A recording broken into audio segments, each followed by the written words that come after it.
He saved a lost boy, then discovered who his mother was. Life-changing twist. Darius, a man struggling to find work in a big city, stumbles upon a lost child standing alone near danger. Without hesitation, he risks everything to save him. But what he doesn't know is that the boy's mother isn't just anyone. She's the powerful CEO of a company he just missed an interview for. This inspiring story will remind you that character matters more than credentials, and that sometimes destiny hides in the most unexpected moments. Watch till the end for a powerful twist that will leave you speechless. Subscribe for more emotional, real-life inspired stories. Darius Bennett had never been one to quit easily. Life had thrown its punches, but he'd always found a way to stand back up. At 36, the years had etched quiet determination into his face, lines that told stories of long days under a relentless sun, hands that had known the weight of concrete blocks, steel beams, and expectations too heavy for one man to carry alone. He had spent most of his adult life working odd jobs in the southern town of Monroe Hollow, a place where dreams dried up faster than the summer heat. Opportunities were few, and hope didn't visit often. But Darius had something more powerful than hope: responsibility.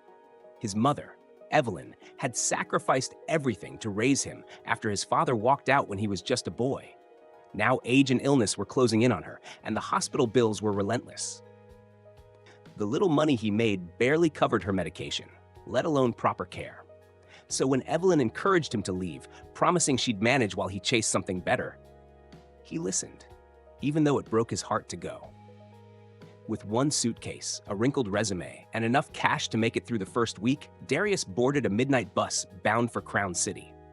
He stared out the window as miles rolled by, watching shadows and doubts drift across the road. He didn't know anyone in the city. He had no backup plan. But staying behind meant watching his mother fade away slowly, and that wasn't an option. He arrived at dawn, stepping off the bus into a city that pulsed with energy. Tall buildings loomed like silent giants, and the streets buzzed with people who all seemed to know where they were going. Darius didn't. Not exactly. But he had a destination: Crest Forge Developments, one of the city's biggest names in urban construction. The firm was growing fast and hiring even faster. A friend of a friend had tipped him off to an opening. It wasn't much, a foreman's assistant, but it was a start. Darius adjusted the collar of his faded blazer and took a deep breath. His shoes were scuffed, and the cuffs of his pants had seen better days, but he walked with his head high. He wasn't here to impress with words or polish. He was here to prove that grit still mattered. The interview was in less than an hour. And though his stomach was empty, his mind was full, with thoughts of Evelyn, with hope that this city would be different, and with the quiet confidence of a man who'd spent his whole life building things with his hands. He had come to Crown City chasing opportunity. He didn't yet know that fate was chasing him too. Morning in Crown City was a whirlwind of motion. Cars honked impatiently at intersections, footsteps slapped against the sidewalks, and street vendors shouted over one another, trying to catch the attention of bleary-eyed commuters. Darius moved quickly but carefully, checking street signs and glancing down at the printed directions he'd folded into his coat pocket. He was only a few blocks from Crest Forge's main office now. The interview was within reach. As he neared a corner, the smell of sizzling bacon and fresh coffee wafted from a food cart parked just outside a construction zone. Darius slowed down, tempted. His stomach growled. He hadn't eaten since yesterday morning, but he didn't want to be late. Still, he figured grabbing a quick cup of coffee wouldn't hurt. Just as he reached into his pocket for a few bills, something caught his attention. Across the street, barely a few feet from the orange caution tape that marked off the construction area, stood a small boy. Alone. He couldn't have been more than 5 years old, dressed in a blue jacket a size too big, and gripping a small toy truck in his hand. His head was on a constant swivel, eyes darting from face to face as people rushed past him, none of them stopping. His lips were moving, like he was trying to speak, but his voice was lost in the noise of the city. Darius narrowed his eyes. Something wasn't right. He stepped off the curb, coffee forgotten, and made his way toward the boy. Before he could call out, he heard it. A sharp, metallic groan from above. His eyes snapped up. A support beam, loosely secured to the scaffolding 2 stories above, had come loose. It tilted, wobbling, and then began to fall. There was no time to think. "Hey!" Darius shouted as he sprinted across the pavement. The boy looked up, frozen in place. Darius threw himself forward, grabbing the boy under his arms and yanking him back with all the force he had. The beam slammed to the ground behind them with a deafening crash, sending dust and debris into the air. People screamed. Alarms blared. Somewhere, a worker shouted orders into a radio.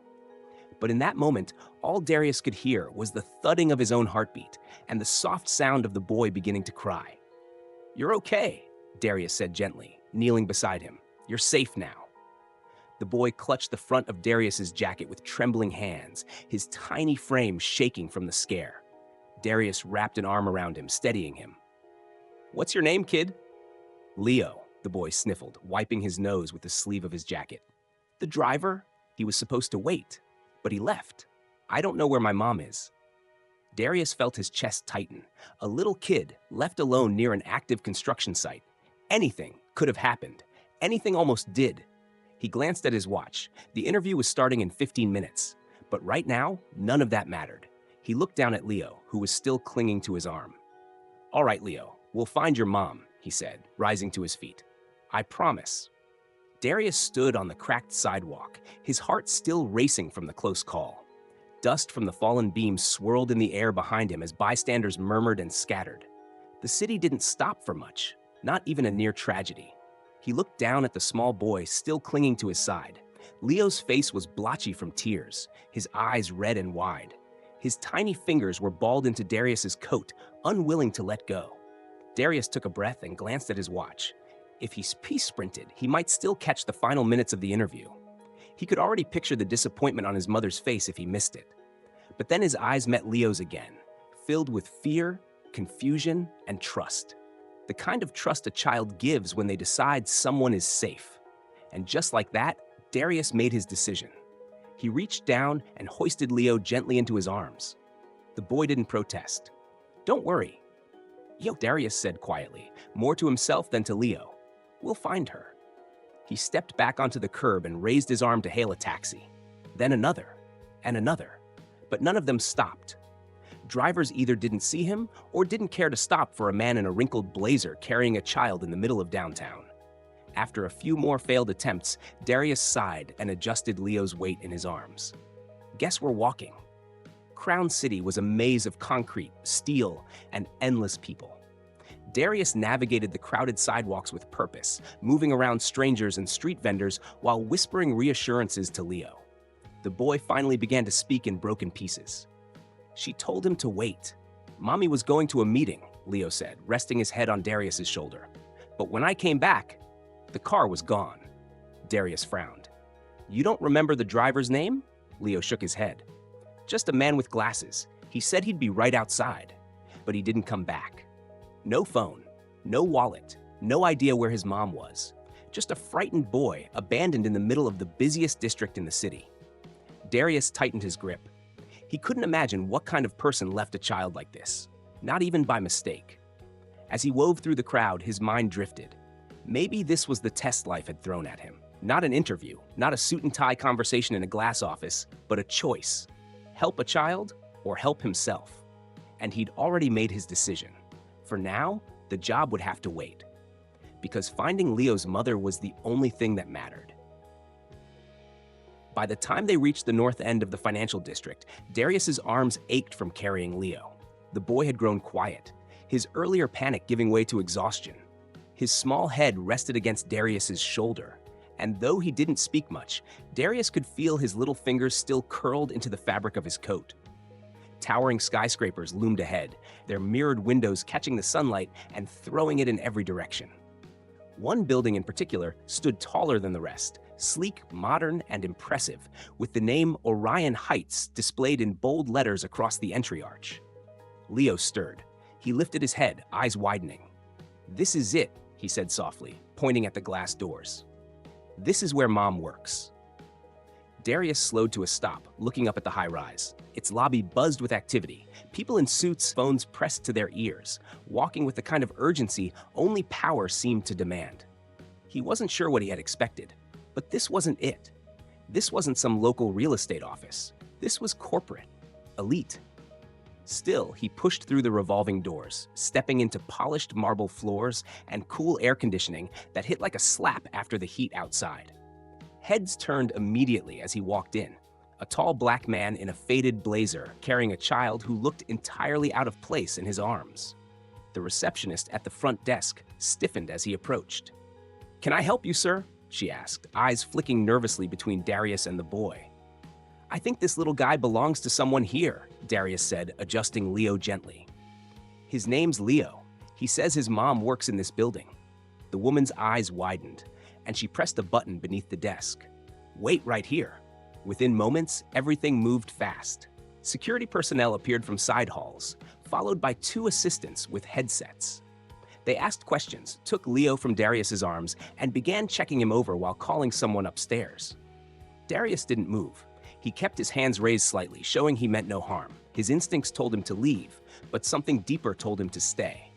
Then came the sound of heels. Sharp, fast, determined.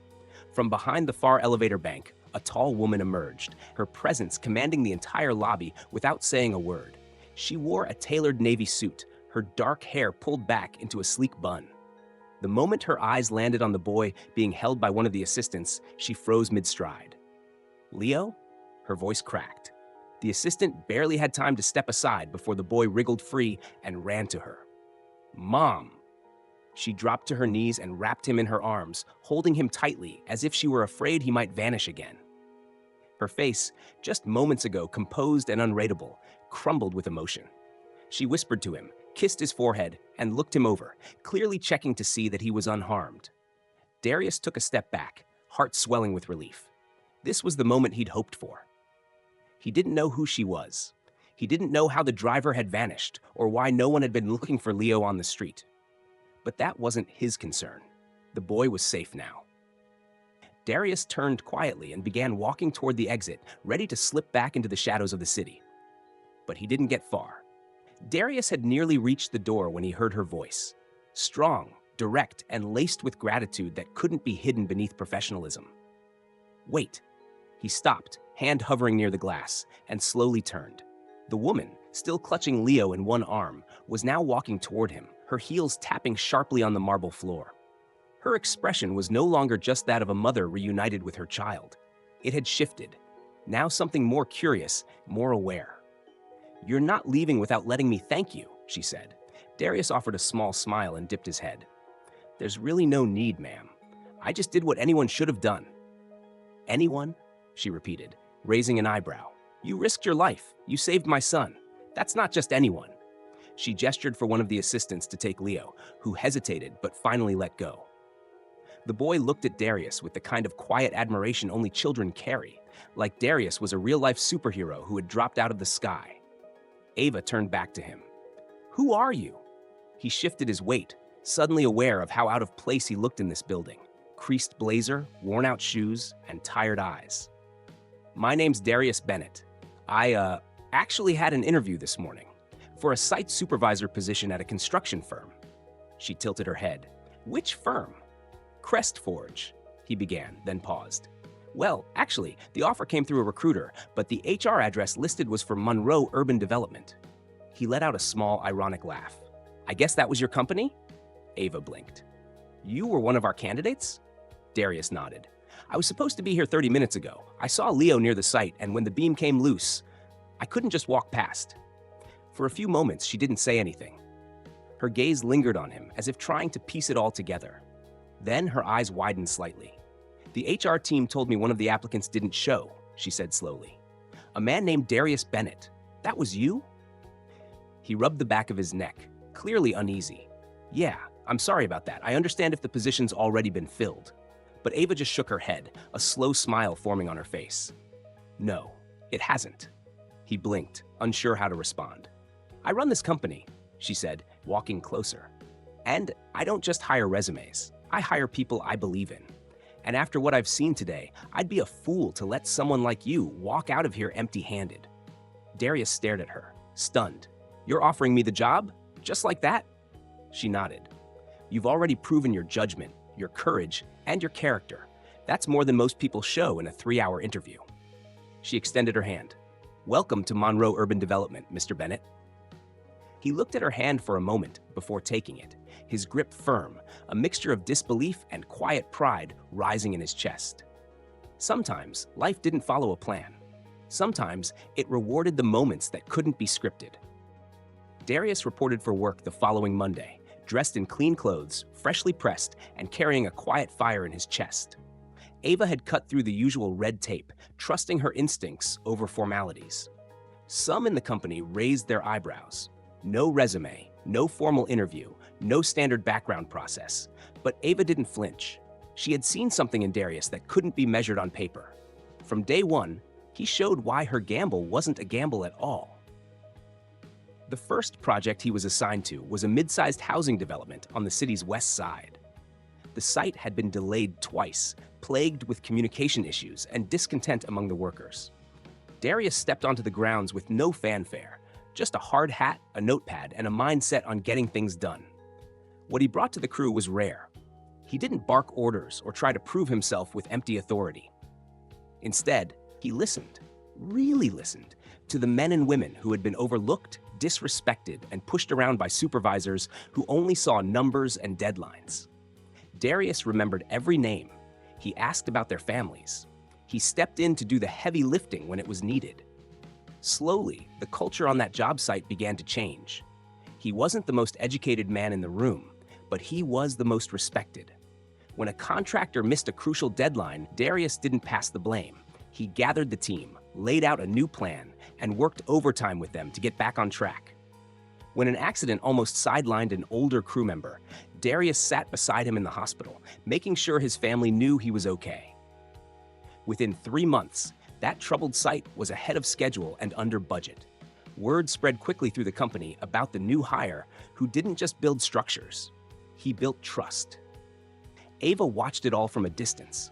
She never once asked him to relive the day he saved her son. She didn't want to make it a transaction. Darius, for his part, never brought it up either. He didn't wear it like a badge. He didn't expect anything from it. But Ava remembered. Every time she walked past her son's room at night and heard him laughing, every time she looked out her window and thought about how one person's decency had changed the course of so many lives. She knew she hadn't just hired an employee. She had gained a rare kind of leader, one who carried integrity like steel in his spine and whose quiet strength would shape more than just buildings. 6 months had passed since that life-altering day on the street, the day a missed job interview turned into the beginning of a new life. And now, Darius Bennett stood at the arrivals gate of the Crown City bus terminal, scanning the crowd for a familiar face. His heart pounded with a mix of nerves and anticipation. Then he saw her. Evelyn Bennett, his mother, stepped off the bus slowly, carefully, gripping the handrail as she descended. Her frame had grown frailer since he last saw her, but her eyes, sharp, warm, and full of pride, hadn't changed a bit. She wore her Sunday best, the same floral dress she had worn to every major milestone in his life, as if this too were one worth celebrating. "Darius," she said, her voice cracking as she spotted him. He didn't speak. He just wrapped her in a hug that seemed to melt the months of distance between them. "You did it," she whispered against his shoulder. "You really did it." He helped her into a waiting cab and took her to the apartment he'd prepared, a modest but cozy 2-bedroom unit in a quiet part of town. It wasn't grand, but it was safe, clean, comfortable, and most importantly, close to the best clinic in the city, where she would now receive regular care, something they could never afford back in Monroe Hollow. Evelyn walked through the apartment slowly, running her fingers across the counters, the window frame, the photos already hung with care. A picture of them from years ago sat on the mantel, right next to a framed certificate Darius had received from Monroe Urban, recognizing his leadership on the West Side project. At dinner that night, Evelyn sat across from her son and watched him with wonder. He looked different now, not just in the pressed shirt and cleaner cut, but in the way he carried himself. He no longer looked like a man chasing opportunity. He looked like a man who had caught it, held it tight, and built something lasting from it. Every evening, she would sit by the window with a cup of tea and wait for him to return from the construction site. And every evening, Darius came home, tired, dusty, but smiling. not just because of the work, but because for the first time in a long time, he knew exactly where he belonged. He had climbed from uncertainty into purpose.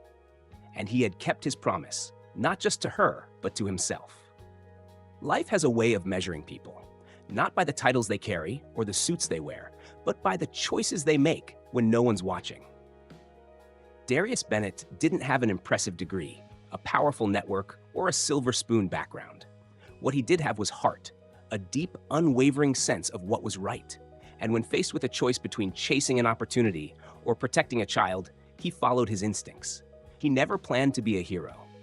There were no cameras, no applause, just a scared little boy, a falling beam, and a man who chose to act. What he didn't know at the time was that this small moment, one that could have easily gone unnoticed, would be the turning point of his life. In helping Leo, Darius found far more than a job. He found purpose, respect, stability, and the means to care for the woman who had sacrificed everything for him. His life didn't change because of luck or connections or perfect timing. It changed because of character. Ava Monroe never forgot that day, and neither did her son. The man who walked into their lives as a stranger became a quiet symbol of what integrity truly looks like. Because sometimes the path to greatness doesn't come from climbing a ladder. It comes from taking a detour, a pause, a risk, a moment of humanity, a bridge built between strangers. Moral: character is the foundation upon which all success should be built. Acts of kindness may delay your plans, but sometimes they're the very thing that brings your dreams closer. If this story touched your heart, don't forget to like, share, and subscribe for more inspiring stories that prove one small moment can change everything.